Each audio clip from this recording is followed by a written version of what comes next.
I'm learning history in Cleveland, Tennessee. Old Coley Society, 5 Points Museum. Hey guys, welcome back to the Curious Curators. I'm Hope. And I'm Lindsay. And I want to go ahead and say happy 100-year anniversary to the 19th Amendment of the Constitution.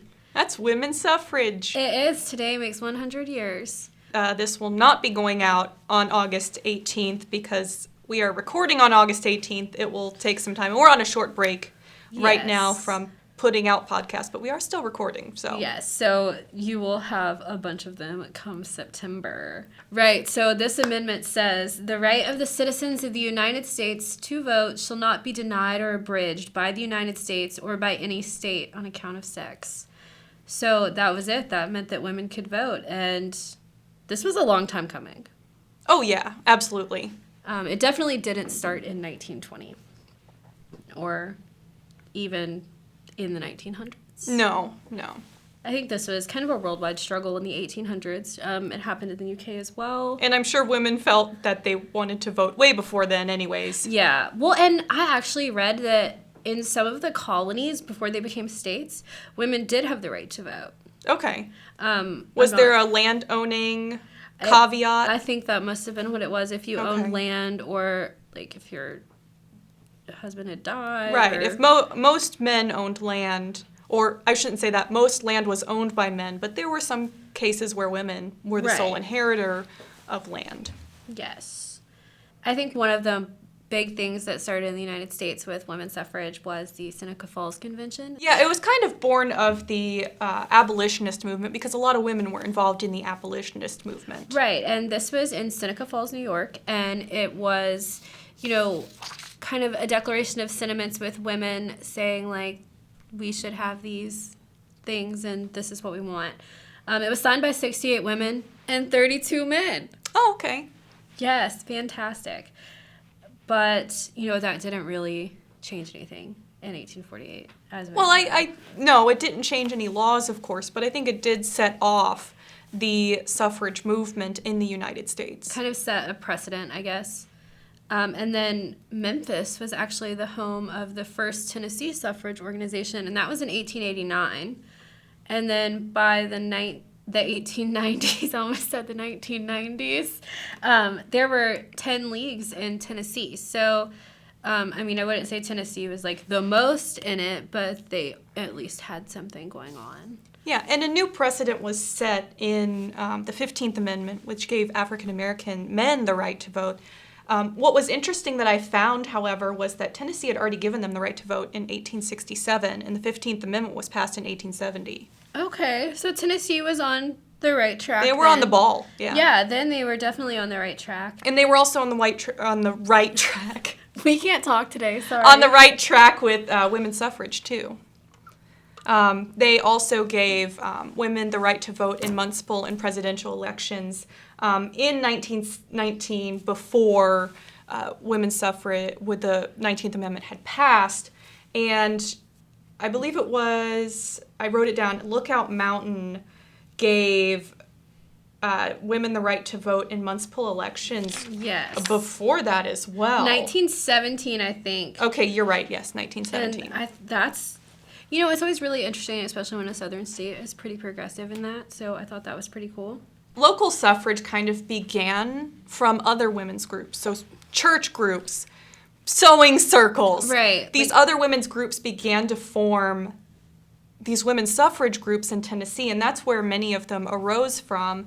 And then you were talking about the Tennessee Women's Suffrage Group as well.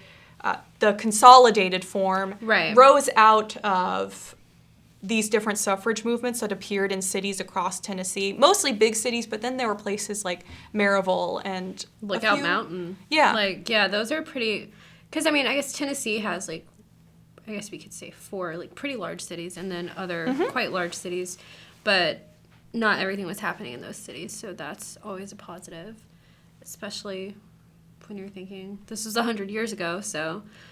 And Tennessee actually did have a pretty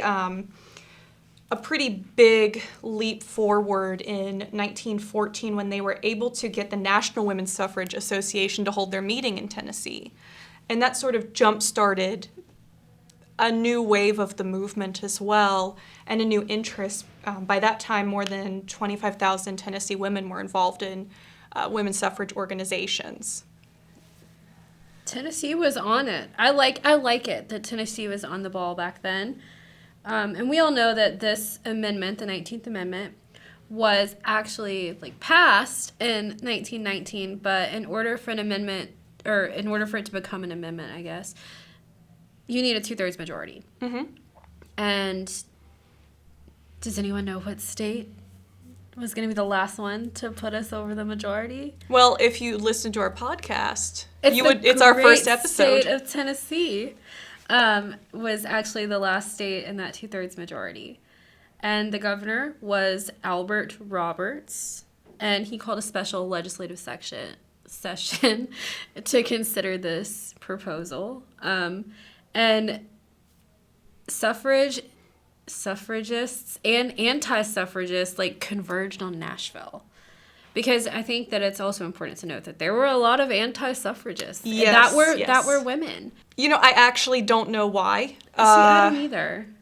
I could understand why men don't want women to vote. Yes. Didn't want women to vote. Because that's 50% of the population that presently cannot vote, and they could definitely swing the election away from being in your favor. So I imagine a lot of the people who came into power under male-only votes were very concerned that they might lose it because women didn't really have political affiliations at that time. Right. They were much more open to... They were not party-aligned people necessarily. They were much more open to moving from party to party depending on what was being said that they agreed or disagreed with. Yes. They were not party loyalists, essentially. Right. They had no problem, and that's just a generalization, but overall, more than men, they were able to jump those party lines. So that becomes this wild card that some of these politicians were afraid of. But I actually don't understand the anti-suffrage sentiment, other than women essentially believing that they were lesser and they didn't have the capacity to make rational decisions because they are taught that. Right. So I wonder if maybe that went into their minds, that it was not a woman's place. A woman's place was in the home. And there was a lot of propaganda against the suffragists, though, that they were anti-family, that they were ruining the nuclear family and that kind of stuff. So perhaps it was that they kind of believed this propaganda that if women got the right to vote, it would ruin their families. And that was something that was really important for women, and why women, for example, supported the temperance movement, because they believed alcohol was a cause of broken families. Well, and like we've said, we did do a podcast about this, about the 1920s before, Yes. but you're moving into a completely different decade that's going to change really everything. Like the 1920s. Well, and things were becoming scary. Women were wearing pants. And short skirts. Yeah, they were bobbing their hair. Smoking. Drinking. Yeah. There were gangsters. The 20s were wild. We've talked about this before. So, they were in the process. Yeah, those dang millennials. Gosh. Or centurials, because they would have been born 1890s kid. But yeah, so they were... Hashtag, do you remember horse-drawn carriages? Oh my gosh. Only 90s kids will remember. But they were definitely getting into a different time. But we've kind of talked a little bit about Harry T Byrne before. Yes. If you remember this, great. If not, we're going to tell you again. Harry T Byrne is the one who basically made that deciding vote. His mom told him to vote in favor of suffrage, and he did. He said, wasn't it a boy should always listen to his mother? Actually precious. But I saw later that in the next election, a lot of women did support him.